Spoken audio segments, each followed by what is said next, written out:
Check this out. BCM Raider here, bringing you another Commander deck tech, and today we have a very fun one. We have Tex-Ikra Shadiqi the Usurper and Ishai Ojitai Dragon Speaker as a 4-color, I'm going to call it Defend to the End. So all of our creatures are not going to be able to attack, but have very large toughnesses rather than their power. And we're going to capitalize on this ability of defending our opponent's creatures from attacking us and basically getting through damage whatsoever. So let's get right into this. With Tex-Ikra Shadiqi, she's a 3/7 with Menace, and whenever any creature we control deals combat damage to a player, we're going to gain life equal to that creature's toughness rather than its power.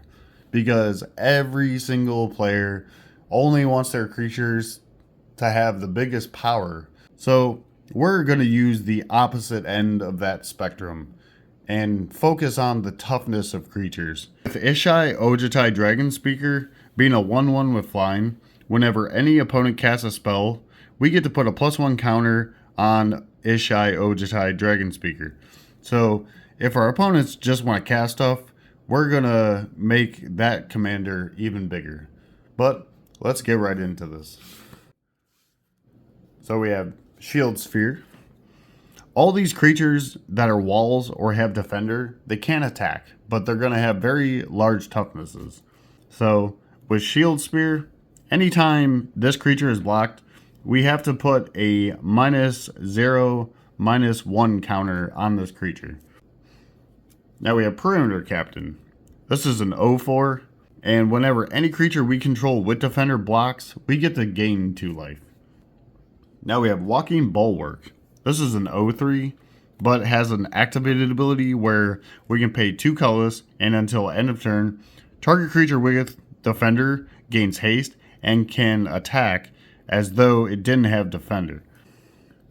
Now we have Basilica Guards. This is a 1/4, but it has Extort. So as a additional cost, anytime you cast any spell, you can pay a black or a white, and then each opponent will lose 1 life, and you get to gain that much life. Now we have Stalwart Shield Bearers. This is an 0/3, and other creatures with defender will get a additional +2 to their toughness. Now we have Flump.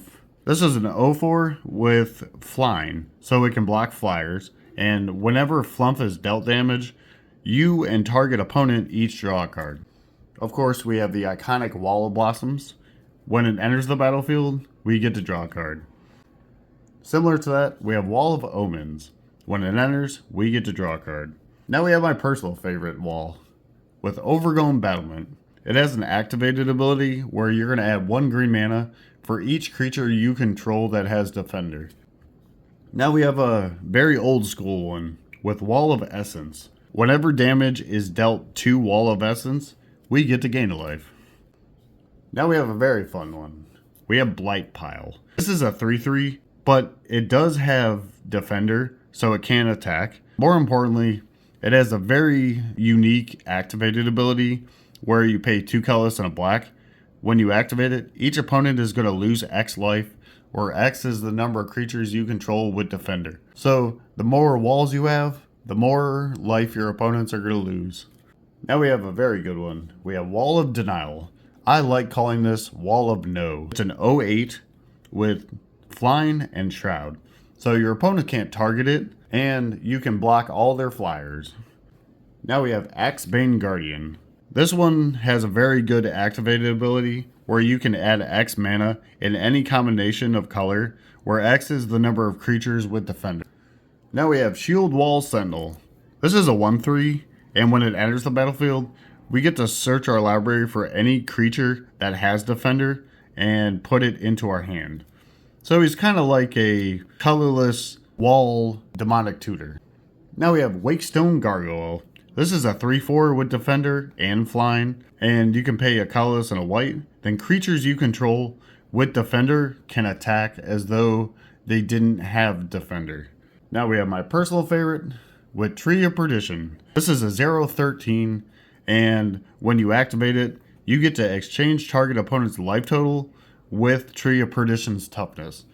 So we all know in Commander we start at 40 life. You can really neuter your opponents just by putting them at a very low life total very early. Now we have Keru Dreadmaw. This is a 4/4 with Defender and a very cool activated ability where you can pay a colorless and a green. You can sacrifice any other creature and you gain life equal to that creature's toughness. Now we have all the creatures that are going to synergize very well with all these creatures that have Defender. So we have Tetsuko Umezawa, Fugitive. All creatures you control with power or toughness 1 or less cannot be blocked. So we're going to benefit from creating a very large board of all these walls that have very low power. When we go to attack, those creatures cannot be blocked. Now we have the iconic Doran the Siege Tower. This is an 0/5. Every single creature will assign its combat damage to its toughness rather than its power. So it doesn't matter how much power your opponent's creatures have. If they have low toughnesses, they're not going to matter. And because all of our creatures are going to have such high toughness, we're pretty much just going to run all our opponents over. Now we have Arcades the Strategist. This is a 3/5 with flying and vigilance. And whenever any creature you control with Defender enters the battlefield, we get to draw a card. And each creature we control with Defender will assign its combat damage to its toughness rather than its power and can attack as though it didn't have Defender. Now we have Charix the Raging Isle. This is an 0/17. This is probably the highest toughness creature that we're going to play. And then any spell your opponent casts that targets Charix will cost 2 more to cast. And has a very cool activated ability where we can change its power with its toughness, which is equal to the number of islands we control. But we're not here for that. We're only here because it has a big butt. Now we have a very fun win condition with Phaenax God of Deception. This is a 4/7 enchantment creature, but it's not a creature unless your devotion to blue or black is less than 7. It is indestructible and has a very powerful static ability where all creatures can activate and target player will mill cards equal to its toughness. Now we have Baator, Kin of All. This is a 5/7 with flying. At the beginning of our end step, if we control total toughness 10 or greater, we get to draw a card. Then, if the total toughness is 20 or greater, we get to untap each creature we control. Because most of these creatures do have activated abilities, being able to untap all these creatures is going to be very beneficial. And then, if we have 40 or more total toughness, each opponent will lose half their life rounded up. Now we have Kolfener, the Last U. This is a 3/7 with vigilance and reach, so it can block flyers. And then whenever Kolfener, the Last U, or another creature we control is put into a graveyard, we can return up to 1 other target creature with lesser toughness from our graveyard back to our hand. So even if our opponents do happen to kill off some of our creatures, we can get them back. Now we have Orator of Ojutai. As an additional cost, we can reveal a dragon card from our hand, but it is an 0/4 defender as well. And whenever it enters the battlefield, if we reveal the dragon card, we get to draw a card. Now we have Mentor of the Meek. Whenever any creature with power 2 or less enters the battlefield, we can pay a colorless and draw a card. Because 90% of all our creatures won't have any power, we get to draw a lot of cards. Now we have Catapult Fodder. Every single combat, if we control 3 or more creatures that have greater toughness, we get to transform this. And it'll transform into Catapult Captain, which is a 2/6, so it has a very high toughness, with another very good activated ability where we can pay 2 colors on black, activate it, sacrifice another creature, and target opponent will lose life equal to the sacrificed creature's toughness. Now we have Bedrock Tortoise. This is an 0/6, and as long as it's our turn, creatures we control will have hexproof. And then each creature we control with toughness greater than its power will assign its combat damage to its toughness rather than its power. Now we have Corrupted Shapeshifter. This is technically devoid, so it has no color, but when it enters the battlefield, we get our choice of it becoming a 3/3 with flying, a 2/5 with vigilance, or a 0/12 with defender. That's the one we're really going to want because we're going to benefit from the highest toughness possible. Now we have Ancient Lumberknot.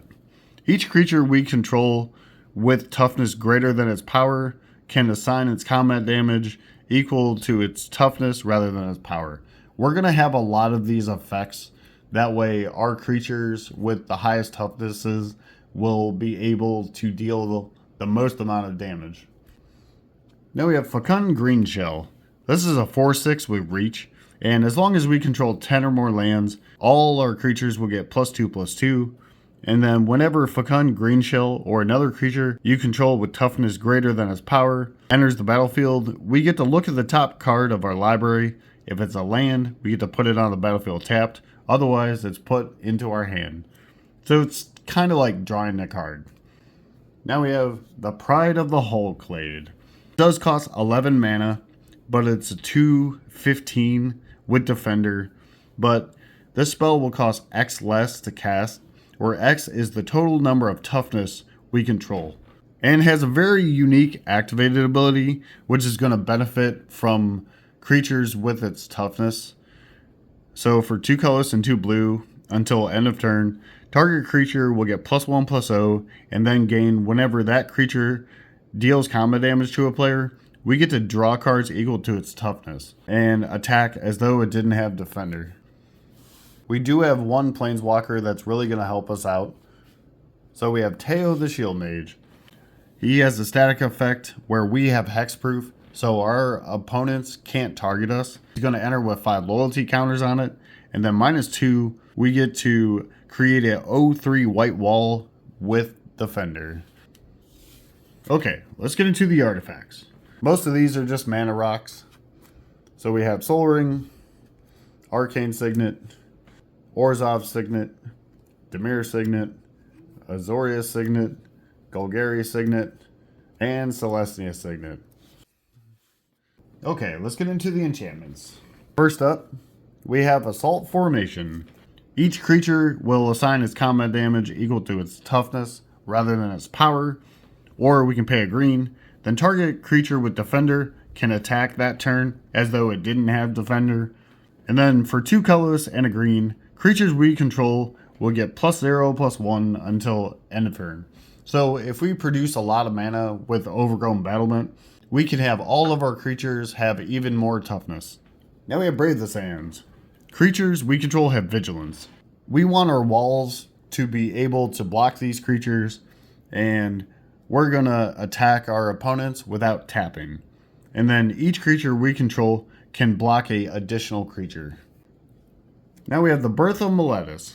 This is a saga, so chapter 1, we get to search our library for a basic plains and put it into our hand. And then chapter 2, we get to create a 0/4 wall with defender. And then chapter 3, we get to gain 2 life. Now we have my personal favorite with High Alert. Each creature you control will assign its combat damage equal to its toughness rather than its power, and then creatures you control can attack as though they didn't have defender. It has a very good activated ability where we can pay 2 colors, a blue and a white, and we can untap any creature. Okay, let's get into the instants. First up, we have Tower Defense. Creatures we control will get +0/+5 and reach until the end of turn. So this is going to be a very good way to interact with our opponents when they're attacking us by giving us even more toughness for our creatures. Now we need some protection. So we have Heroic Intervention. Opponents you control will gain hexproof and indestructible until the end of turn. Now we have Unbreakable Formation. Creatures you control will gain indestructible, but if we cast this during our main phase, we get to put a +1 counter on each of our creatures, and they gain vigilance until the end of turn. So this is going to be a very good way after we set up our entire board of all these walls and we could attack all of our opponents all at one time and end the game that fast. Now we got some counter spells. So we have Arcane Denial and Negate. Now we have some removal spells for our opponents. So we have Void Rend. This spell cannot be countered, and we can destroy target non-land permanent. Now we have Beast Within. We can destroy target permanent, and its controller will create a 3/3 green beast token. Now we have Putrefy. We get to destroy target artifact or enchantment, and it can't be regenerated. Similar to that, we have Mortify. We're going to destroy target creature or enchantment. Okay, let's get into the sorceries. Most of these are just going to help us get lands on the battlefield and kind of deal with what our opponents are doing. So we have Farseek. We get to search our library for a plains, island, swamp, or mountain card and put it on the battlefield tapped. Of course, we have Rampant Growth. We get to search for any basic land and put it on the battlefield tapped. Now we have Kadama's Reach. We get to search our library for up to 2 basics. One goes on the battlefield tapped, the other goes into your hand. Similar to that, we have Cultivate. Now we have Ponder. We get to look at the top 3 cards of our library, put them back in any order. We may shuffle if we don't like them, then we draw a card. Now we got a fun one. We have Reminisce. Target player will shuffle their graveyard into their library. This is going to be a good way to protect our graveyard by shuffling it back in, or you can actually use it against your opponents if they have a very large graveyard that they're trying to reanimate stuff from. Now we have some removal. So we have Slaughter the Strong. Each player will choose any number of creatures they control with total power 4 or less, then sacrifice the rest.